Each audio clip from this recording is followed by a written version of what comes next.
Hosi Uzik si Kogi Lenga Kim, I Kate Habatari, Hosi Palipa Pier, Lenga Kim, I Kate Kogi Kangpopi, Susan Puromadi, Morigi, Natana, Ate Lemhuripa, IDP Sing Habatare, Kogi Moroina, Meti IDP Sing Habatari, Kogi Tonga Jingi Mafums in the Taramba, Meti Sing December, Aroiba, Saru Pauda, Tanka Home Tona, Koi Masamasagi, Mayum Sing Hanjilan, Bagit, Packet and Gani Hana. Haibagi manung san na koi tongan to mafum khara dadi hanjinba koi some percent haiba tare koi 10 muki sang di koi hanjilan bagi film da lai kre aduga serau gi mafum khara da su hanjil lai bagi paw lai re aduga hojik waluri ba sing asi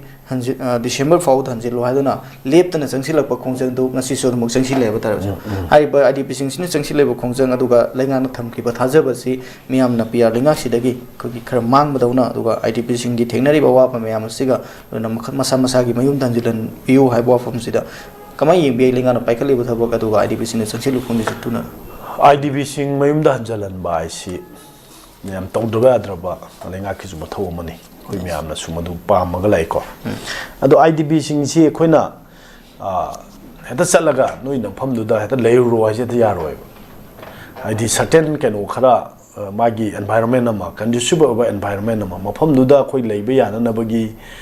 kai tawre security gi point of view da ado secure oirabra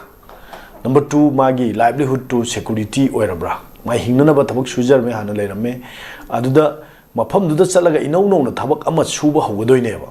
adi magi lejare mi ba se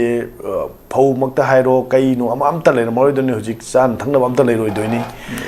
aduna leiram ba pot sei tumna chana boiro mada leiram loi huran mani hangde mai thai mne de yum mai chaki yaw lo yaw leiram ne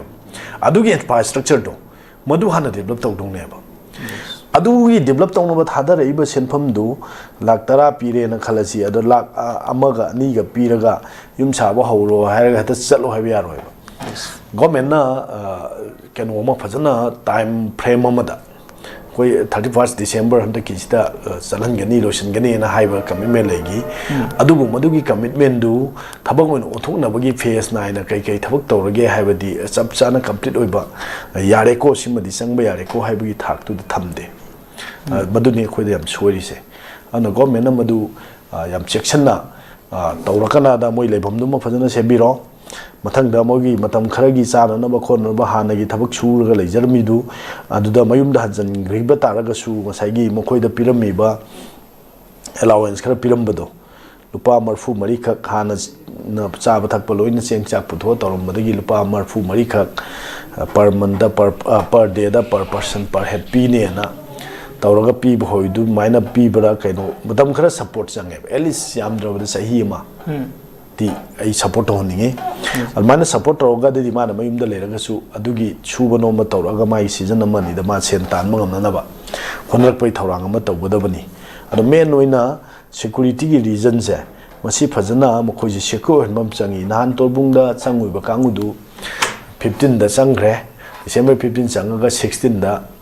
attack tawre ni ko anumana landa re aduda dum central security forcing sina the state ki forcing na camp ta tawumde ada ida la kanda khoi mi cham jing do amuk changjalo kamai tawni adu madu mayam du yeng kana phajana arrangement tawbul ra kan thajin ge da bani moi award pa do phajana yeng biu haiduna ai soin thamjage yam ngai se so afum thambiri